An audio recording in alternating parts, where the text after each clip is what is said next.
Niye şöyle?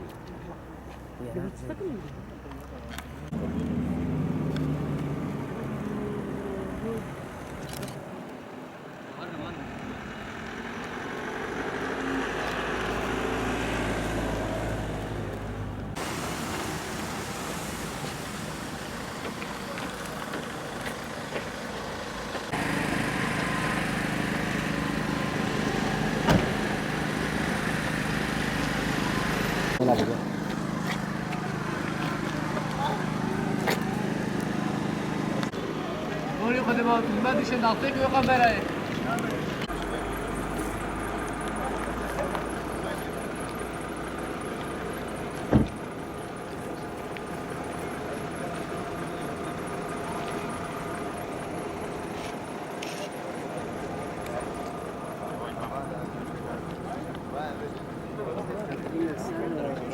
Götürüyorlar götürüyor.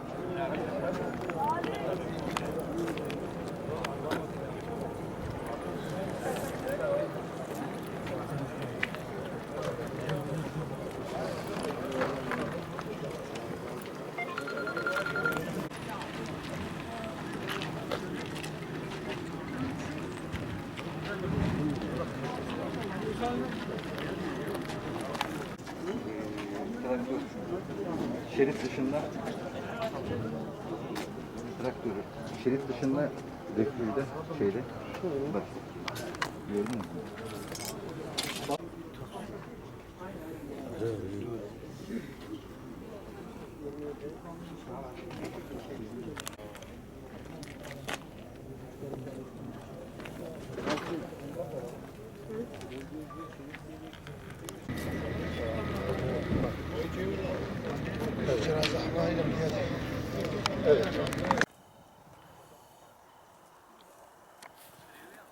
Normal efendim tutayım. Tutayım efendim. He olur olur. Uzaktan biraz.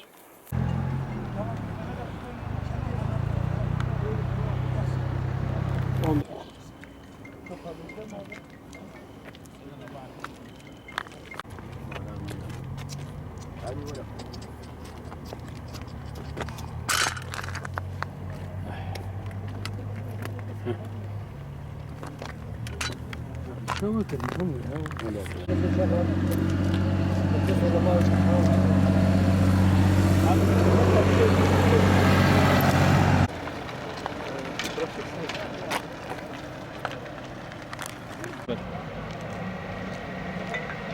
Alo. Efendim.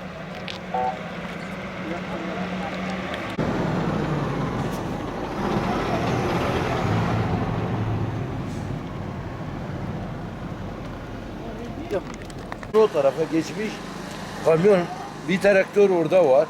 Bir de görüyorsun Taksim hali.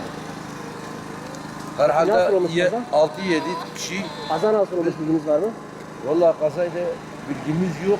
Böyle biz arkadaşlardan öğrendik. Kamyon şoförü bilmiyorum yani. Nasıl Olay olduğunu yerine tahmin ediyorsunuz? Siz nasıl biliyorsunuz? Tam olarak biz de bilemeyiz. Çünkü olay yerini siz de Hangi görüyorsunuz. kaç araç karıştı birbirine? 3 araç. 3 araç. Bir taksi, bir traktör, bir de kamyon karıştı olaya. O şekilde. Siz kaç tane yara çıkardınız veya Yaralı görmedik. yaralı gördünüz? Bir vefat edeni gördük. Onu da parçalamıştı. Biz topladık. Onun evinde de ciğerini aldım. Cenazesinin yanına koyduk. Bir kolu da şu bölgeden kopmuştu. Teşekkür ederiz. Üzücü bir şey. Çok üzgünüz. Her 6-5 de bağlar Bardağı çıkıyor. bardak çıkıyor.